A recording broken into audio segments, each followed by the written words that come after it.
I'm going to tell you this. This sounds like a threat from Elon. A little bit. Where I got you elected. I told you, watch what he does. And you tell me if the actions are beneficial to the country. Let's go right now. President Trump is speaking live regarding Elon Musk on CNN. Probably in the history of our country. They say 48 years, but let's say I think it's worse than that. So we had the worst inflation in the history of our country under the Biden administration. Now we're down to a beautiful number, 2%. You'd actually like to keep it there. Better than zero is 2%. It's going down maybe to 1, and 1% is like perfect. That's perfect. You don't want to have zero for certain reasons that nobody is very interested to listen to. But we have almost perfect inflation. Grocery prices are down. Everything. Remember eggs? We weren't going to buy another egg for the next 20 years. They were so expensive. Good, that's smart. Right? Bring up the wins, the irrefutable ones the left tried to use. Eggs have come down 400%. Everybody has eggs now. They're having eggs for breakfast again. Even vegans. If you look at gasoline, very important. I think always the most important because it's the energy is the biggest factor. That's what happened. He screwed up our energy policy, and everything went up because energy went up. But now energy is way down, and they have states where you're at $1.98 a gallon for gasoline. So the costs have come way down. And one of the things I ran on was that. I ran on the border. We have the best border in the history of our country, 99.99%. It was last week, 3 people came in, 2 of them for medical reasons. We let them in because one of them had a heart attack. That almost sounds like if you didn't know that it was accurate, it would sound like a grandfather at a table like, yeah, we don't have that problem. Last week, 3 people came in. You're like, oh, it's true. I want to thank Christie and Tom Homan. They've done a fantastic job. But nobody mentions that anymore. Remember, we have him on Elon. We have a clip. Okay, all right. So this is live, but right now, obviously, everyone is talking about this, which just becomes so much like high school drama. But it does matter because he's the wealthiest person in the world, who I believe Elon thought he was going to be the most powerful person in the world. And I'm not going to lie to you, was always very concerning. And I doubt very much that that's going to happen now. I hope that he still does well, and I hope that he maintains these principles. I'm willing to bet you're going to see some shape-shifting that you're not going to like. You can mark this, bookmark it, remember it, called it. Let's go to President Trump discussing Elon Musk. It's about 2 minutes and 30 seconds, so we can play pause whenever you want. Okay. Oh, hold on. We got to switch because we're going from the real governor. Rewind it for us, please.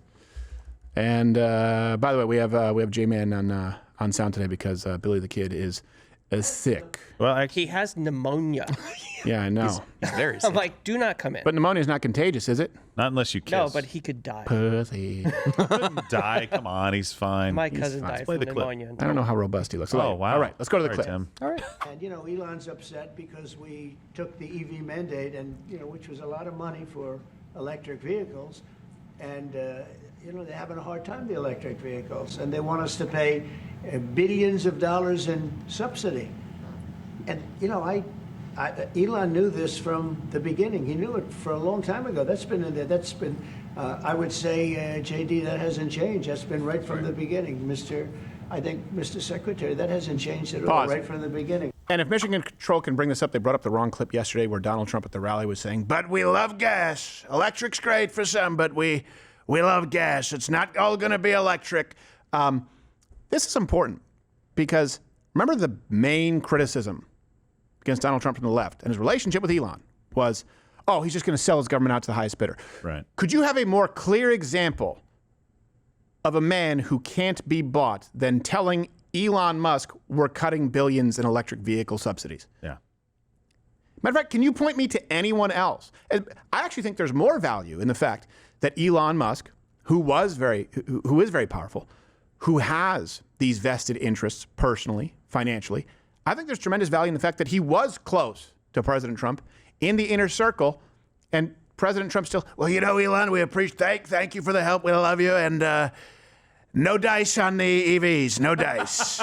That's not my opinion's not changed. It doesn't matter what bills you wave in front of him. When people are talking about hotels, people are talking about his land deals, and he must be doing something with Putin. Of course, we're not going to get into Burisma. Okay. Would there be anything more beneficial if this guy's trying to set up, right, his nest egg, you have to protect it, after his presidency, than being in cahoots with Elon? I can't think of another example of someone, people pointed to Halliburton with Dick Cheney and all that.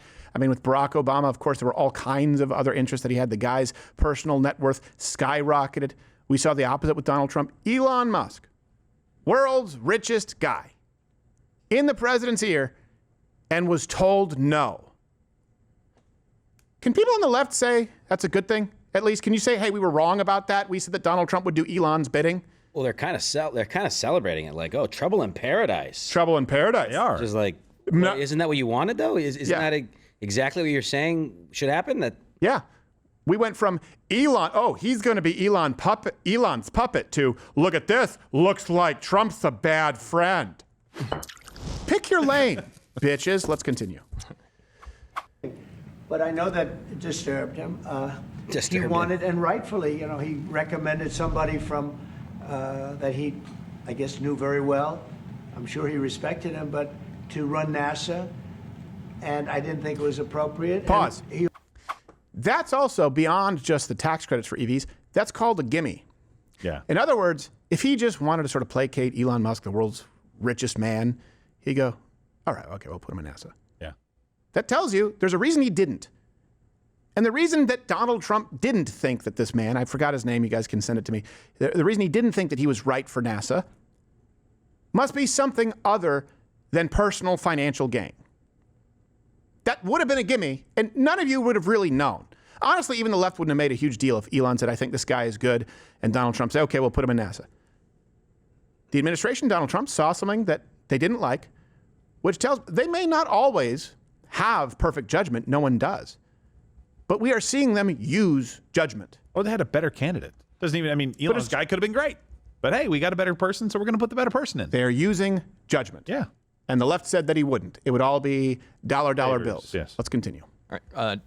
The name? Isaacman. Yeah, Jared Isaacman. Jared Isaacman. Right. Okay, let's continue.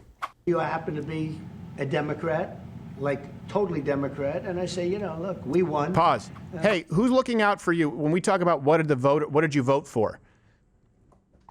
Did you vote to put hardline Democrats into NASA? Because Elon thinks you did.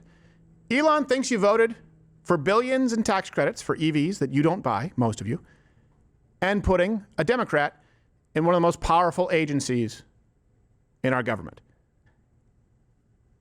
Let's continue. We get certain privileges, and one of the privileges, we don't have to appoint a Democrat. NASA is very important. We have great people. General Kane is going to be picking somebody with our, we'll be checking him out, seeing, but he wanted that person, a certain person, and we said no. By the way, pause. And that also matters. Pause really quickly. Also, I think we should at some point, go back and called it, because I said they were going to have a divorce at some point. Yeah. And if we need to search through transcripts, it's when I pointed out the first administration Elon was in until he was out. NASA is important, too, because you have to understand it also assists in the surveillance state, and certainly as we advance in technology. You add AI to that mix, do you really want a Democrat who foundationally doesn't believe in the First Amendment, doesn't believe in the Second Amendment? Do you want them having any influence at our agency, NASA or the CIA or FBI? That's the problem, right? That's what we wanted to deconstruct this entire time. So that's no small thing, putting a Democrat in a highly influential position at NASA. That could, not that alone, but that mindset of, we just want the most qualified person for the job. Well, not if they are devoid of principle. That could have been a catastrophe. Let's continue. Well, hold on really quickly. I just love the way that Trump phrases it. He's like, when you win, we have a lot of privileges, and one of those privileges, we don't have to put a Democrat in there. Yeah. It's just like, of course. It's just a great way to say, that's a privilege not to be able to put those people in those positions. And I love it. what's the betrayal, right? When There's you're none. wearing the dark MAGA hat and going up, yeah, at the rally, and then going, by the way, my friend who I recommend, he's very good, and but he's a Democrat. Yeah. Who's the one putting someone else in the hot seat? Who's putting them in a quandary? That was Elon Musk. You put Donald Trump in that position. You just tested his loyalty. You tested his loyalty to you personally, no matter how much money you gave, and the voters who no doubt would not want a Democrat. I'd also like to look into this Jared Isaacman a little bit and see what his background is. Let's continue. I can understand why he's upset. Remember, he was here for a long time. You saw a man who was very happy when he stood behind the Oval desk. And even with the black eye, I said, "Do you want a little makeup? We'll get you a little makeup." But he said, "No, I Not want to that mention the stuff." swirly he got from Interesting. Miller. And very nice. He wants to be who he is, so you could make that statement too, I guess. Look, Elon and I had a great relationship. Ad. Ooh. I don't know if we're well anymore. I was surprised because you were here. Everybody in this room practically was here as we had a wonderful send-off. He said wonderful things about me. You couldn't have nicer. Said the best things. Pause. He's I'm going to do a little act out for you, okay?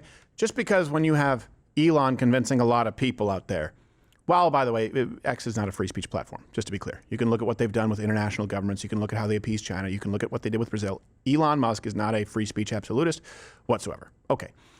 But while he's convinced many people out there that Donald Trump has betrayed the voters, okay, let me give you the timeline. I woke up and I'm now concerned. And it's about America and it's about freedom, and we're wasting too much money. And there's a lot of money spent on things that people don't want. And government, we have to reduce the size of government. Here's a bunch of money to Donald Trump. You agree with him. Here's a bunch of money to Donald Trump. Okay, he wins. Yeah, dark MAGA. Okay, then. All right, well, glad. Thank you for including me. This is what we want. Tens of billions of dollars in subsidies for electric vehicles predicated on the Green New Deal. That's why it exists in its current form, and it won't exist anymore thanks to Donald Trump, and a raging Democrat at NASA. Who's betrayed who? Let's continue. That's why had a relationship. Trump was right about everything, and I am right about the great, big, beautiful bill. We call it a great, big, beautiful bill because that's what it is. And again, biggest tax cuts in history, biggest economic development moves anywhere. We've never done anything like it. Business is spurred. And I don't know if you've seen the numbers, but the numbers came out. Even the CBO, which is run by Democrats, said that we're going to be doing, I'd like you to discuss it, the 2.8 trillion that CBO, this is a group of people that are Democrats. They're very hostile to us. Good. They just came out with Who Elon phenomenal cites. numbers, what it does. You want to mention that, Scott? He had obviously a bit of a meltdown that they did send in one that was kind of like his most juvenile reaction, if you want to see that. Yes. let me Sure. see. Why not? Yeah, Whatever. yeah, okay, I'll whatever, right? Keep the EV solar incentive cuts in the bill, even though no oil and gas subsidies are touched. Very unfair. But ditch the mountain of disgusting pork in the bill. Where? In the entire history of civilization, Amen. there has never been legislation that both big and beautiful. Everyone knows that. Either you get a big and ugly bill or a slim and beautiful bill. Slim and beautiful is the way. Just name the pork. That's all. I've seen his side profile. Was he saying, he's saying, fine, get rid of the EV subsidy? That's what he's trying to say now? He said, fine, get rid of the EV subsidies, but I'll just note that you didn't get rid of any of the oil and gas subsidies, which is very unfair. But it's the mountain of other pork. Fantastic. Yeah. If on day one of your complaint about this, you had said, here are the specific things I want to get rid of in this bill, and argued those cases, maybe we could talk about that. But right now, it just looks like you're pissed. And you're like, oh, people are calling me out on the EV thing. Fine, get rid of the EV thing, but it's all the other pork. Okay, what is it? I'm going to tell you this. This sounds like a threat from Elon. A little bit. Where I got you elected. I told you, watch what he does. And you tell me if the actions are beneficial to the country. Because if the actions lead to Kamala Harris 2.0 being elected, if they lead to a blue wave in midterms and Elon Musk is used as the crux, which you are seeing right now on CNN, they can't talk about what he is saying enough. They love it, they love it, they love it. See, even Elon, who he hated just last month, is saying that Donald Trump is bad, so it must be true. Oh, you're still here watching this on YouTube? There's no more. It's over. Just like YouTube. YouTube is over. It's not a thing anymore. How many Seth Meyers clips do you need? Head on over to Rumble. Follow me there. Live on weekdays at 11 a.m. Eastern, where we can actually speak freely and don't have to self-censor. YouTube it's really not a thing. Like, you ever seen one of those towns that maybe was like a mining town, or maybe they made some kind of alloy? You say, hey, I wonder what they did in this town. It takes a while to find a person who can tell you what they did in that town, and even then you don't fully understand it. That's YouTube. YouTube is that town. So go to Rumble.